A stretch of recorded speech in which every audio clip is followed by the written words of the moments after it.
since I retired in 2013, there's no doubt that track cycling has got faster. I mean, I think you look at the size of the gears, the biggest change is the size of the gears and the speeds that all the riders are hitting now.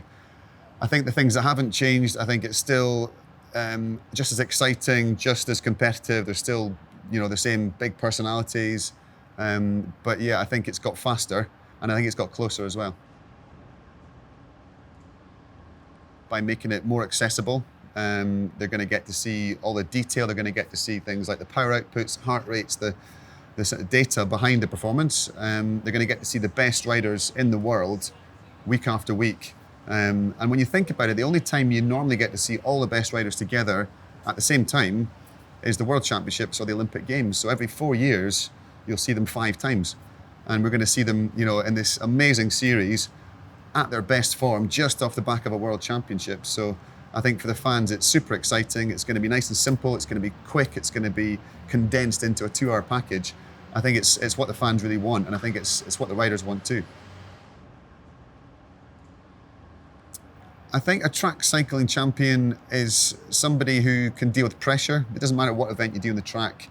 It's, there's split-second decisions to be made. You have to cope with huge distractions, high speed. Technically, you've got to be very skillful, and you've got to have the power. It's, ultimately, no matter what event it is, it's about that brute force and that power and that speed. So you need all these things in equal measure. I said yes in the blink of an eye because I think it's something that the sport has been calling out for so long. As an athlete previously, I always said we needed some sort of flagship series that the riders could take part in. I feel like the sport has always been the poor relation, compared to the road cycling side of things. And it's such a great sport. It's so great for the TV. It's great for the fans, exciting to take part in. So this is what the sport needs. This will give it the boost to take it to the next level. And for the riders, a chance to attract sponsorship, to raise their profile, to get consistent high-level competition. And I think it's going to be, it's win-win from both sides, for the fans and for the riders. It's different to other championships or one-off events or series because it really kind of distills down track cycling into really simple events that anyone can follow. So the endurance side of things, you've got the scratch race. It's a super simple race, just X number of laps, first across the line wins. The elimination race, the last guy across the line, the last woman across the line, taken out. Sprint and Kieran, super exciting, short, intense, and it's going to be in a 2-hour format, a 2-hour program. So short and sweet, the fans will love it, and the riders, it's a chance to compete on a consistent level at the very highest level against the best guys in the world. And show the world what they can do. And I think particularly after the last year they've had with the limited competition or no competition, to be able to have this almost from famine to feast, they're going to have so much racing, it's going to be fantastic.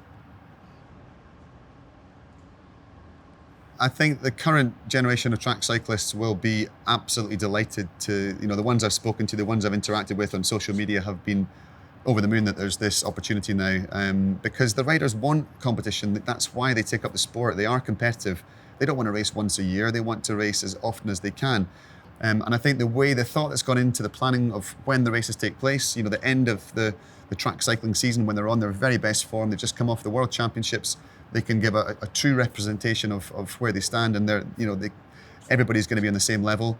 And for the road guys, the endurance guys, they can still do this as well as the road competition too. It fits in well. I think they're going to, be really determined to make the selection, to make the cut, so that they get invited in.